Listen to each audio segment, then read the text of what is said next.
In this video, we shall be discussing classification of contracts. According to the Indian Contract Act, contracts could be classified on the basis of three categories. Firstly, validity or enforceability. Secondly, mode of formation. And thirdly, performance. Let's discuss each of these categories one by one. The first category, contracts classified according to their enforceability, contains 5 categories. Contracts could either be valid, void, voidable, unenforceable, or illegal. In order for a contract to be a valid contract, it must contain all of the elements as discussed in the previous videos in order for it to be a valid contract. If one or more of these elements are missing, then the contract is not a valid contract and it could either be void, voidable, illegal, or unenforceable. According to Section 2 of the Indian Contract Act, a voidable contract is one which can be repudiated at the instance of one of the parties who is being wronged or has the option to make the contract void. For as long as the other party does not exercise this right, such a contract will be valid and binding upon both of the parties. Usually, in such circumstances, the contract has a certain flaw, either necessitated by fraud, coercion, undue influence, or misrepresentation, which allows the aggrieved party to exercise this option. It shows that the consent of the party who has the right to repudiate was not obtained through free and fair means. For instance, a man enfeebled by disease or age was being forced to pay an unreasonable sum of money to B, who is in charge of taking care of him, for his professional services. In such a scenario, B exercises undue influence of a caretaker dominating the will of a person whose care he is taking of.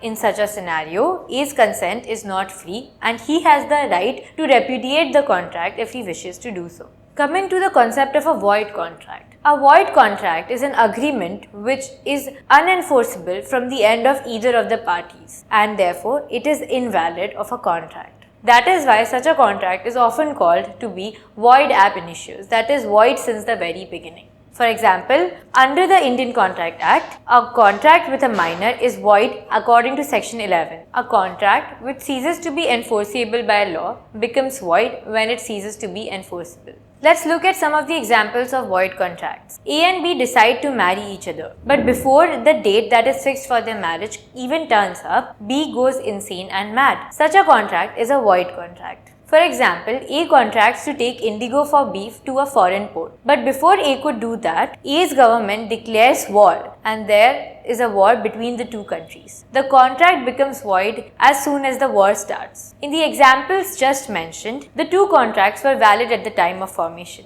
They became void subsequently. In example 1, the contract became void by subsequent impossibility, and in the second option, the contract became void by subsequent illegality. Let's look at the definition of an illegal agreement. An illegal agreement is one, the consideration or object of which is forbidden by law, or defeats the provisions of any law, or is fraudulent, or involves or implies injury to the person or property of another, or the court regards it as immoral or opposed to public policy. Let's look at some of the examples of an illegal contract. For example, A, B and C enter into a contract determining the share of each person from the proceeds of an activity through fraud. Such a contract is illegal. In another instance, A promises to obtain for B employment in the public service and B promises to pay ₹1,000 in return. Such a contract is illegal again. Every agreement, the object or purpose of which is unlawful, not only voids the contract between the immediate parties, but it also makes the collateral transactions illegal. For instance, the law in Bombay says that wagering agreements between parties are illegal. Let's look at an example of a wagering agreement.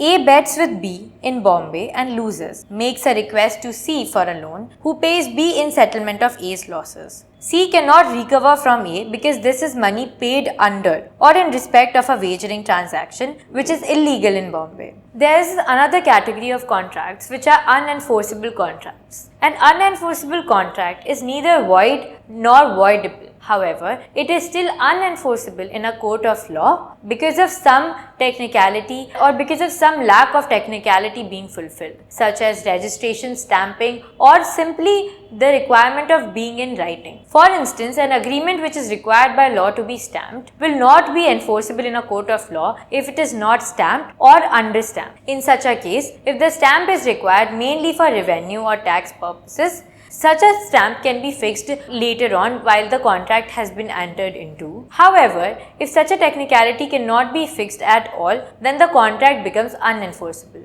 If the defect cannot be corrected or cured, such a contract is unenforceable in a court of law. There are certain contracts which must be in writing. Such a requirement of them being in writing is laid down under law. One such document is a negotiable instrument, including checks, promissory note, or bills of exchange. All of such documents need to be in writing as required by the statutes. Certain company law related documents such as memorandum of articles or articles of association or application for shares or application for transfer of shares or certain other agreements related to mergers and acquisitions are necessarily required by law to be in writing. According to Section 25 of the Indian Contract Act, a promise to pay a time-barred debt must also be in writing. Lastly, a lease, gift, sale or mortgage of property, all such agreements must be necessarily entered into in writing. Now, there are some contracts or agreements which alongside being in writing need to be necessarily registered as well. These could relate to transfer of immovable property under the Transfer of Property Act. There could be contracts without consideration but with love and affection between parties or relatives. Even such contracts need to be both in writing and registered under law. Even memorandums of association or articles of association of a company need to be specifically registered and in writing. Let's discuss classification according to the mode of formation. The contracts are classified according to the way they are formed or the mode they are formed in. The terms of the contract may be stated in words, spoken or written. Such a contract is an express contract. The terms of the contract might be inferred from the circumstances of the case or conduct of the parties. Such a contract is an implied contract. For example, if A enters a bus in order to reach his destination and goes ahead and takes a seat, it is implied that A is obliged to pay a certain amount of fee to the commuter for his travel. We have seen that essence of a valid contract is based on the agreement between parties. However, quite a few times there are obligations created by law for parties. In such circumstances, an obligation is put on one of the parties and an action is required to be brought by one of the other parties. These contracts are known as quasi-contracts, and according to the Indian Contract Act, these contracts are defined as relations resembling actual contracts entered into parties. For example, A supplies B with necessities required for his survival as a minor. Later on, A is entitled to get reimbursed from B's property. In another example, A tradesman, forgets some of his goods at B's house, and B goes ahead and uses those goods to his advantage. In such a circumstance, A is entitled to get reimbursed from B later on. Coming to the last category of classification according to performance. Quite a few times, contracts are classified on the basis of extent to which they are performed. These could be executed contracts, executory contracts, bilateral contract or unilateral contract. An executed contract is one that is wholly performed. In such a contract, there is nothing left to be performed. For example, A enters into a contract with B to purchase a bicycle and pays him cash then and there. Such a contract is an executed contract since consideration is given from both the sides. An executory contract is one which is wholly unperformed or there remain certain things in order to be performed. For example, on June 1, A enters into a contract with B to purchase a bicycle from B. They decide to perform this contract on June 15th. This is an example of an executory contract. The executory contract becomes executed on the day on which it is completed. For example, A and B complete the contract on June 15th. It is on this day that it will be called an executed contract. For as long as obligations are performed only by one party and obligations remain to be performed by the other party, such a contract will be executory for the time being. For example, on June 1, A and B decide to enter into an agreement for the sale of a bike from B. A has to pay the cash to B on June 1st itself, whereas B shall be delivering the bicycle or bike to A on June 15th.